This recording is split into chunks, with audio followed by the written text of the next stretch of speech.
Mahigit 30 laptop mula sa Department of Education ang ninakaw sa faculty room ng isang eskwelahan sa Maynila. 5 suspect ang dinampot, kabilang ang 2 menor de edad na itinuturong mastermind sa krimen.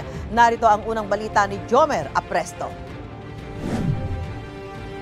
Sirang pinto at charge cart cabinet ang bumungad sa mga guro ng isang paaralan sa Santa Ana, Maynila nang magbalik eskwela nitong Martes matapos manalasa ang habagat at mga bagyo noong nakaraang linggo. Nilooban kasi ang senior high school faculty room at natangay ang mga gadget sa loob nito. Sangkot umano ang 2 binatilyo na edad 15 at 17. Ayon sa pulisya, natangay nila ang mahigit 30 laptop na inisyu ng DepEd na nagkakahalaga ng 1.2 million pesos.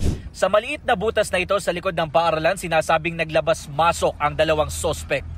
Nahuli sa follow-up operation ang 2 binatilyo kasama ang 3 pang lalaki. Ang 3 pang mga kasama ang umano'y nagsilbing ahente na nagbenta raw sa mga laptop sa halagang 1,000 hanggang 2,000 pesos bawat isa. 7 laptop na lang ang narecover ng mga pulis. Tinitignan ngayon ng mga otoridad ang anggulo na inside job dahil alam ng mga sospek kung anong kwarto ang papasukin nila.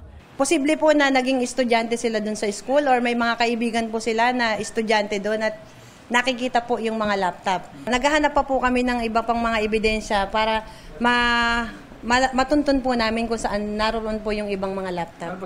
Aminado ang 3 sospek sa krimen at itinuro ang 2 menor de edad bilang mga mastermind umano. Ayun lang po yun, yung 2 minor yung pumasok dun. Ibang araw po yung marami pong gumawa, hindi lang po kami. Iba-iba po gumawa. Isang beses lang naman ako nagbenta, binigay lang. Pagkabigay sa akin ng laptop. Mahaharap sila sa reklamong robbery. Dadalhin naman sa DSWD ang 2 menor de edad. Sinusubukan pa namin hingan ng pahayag ang kanilang magulang.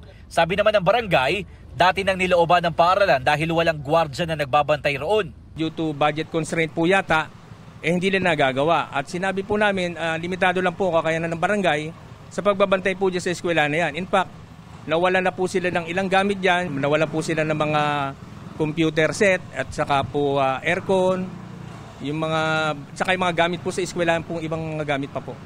Sinusubukan pa namin kunan ng pahayag ang paaralan. Nagbabala naman ng MPD sa mga napagbentahan ng mga ninakaw na laptop na maaari silang makulong dahil sa paglabag sa anti-fencing law.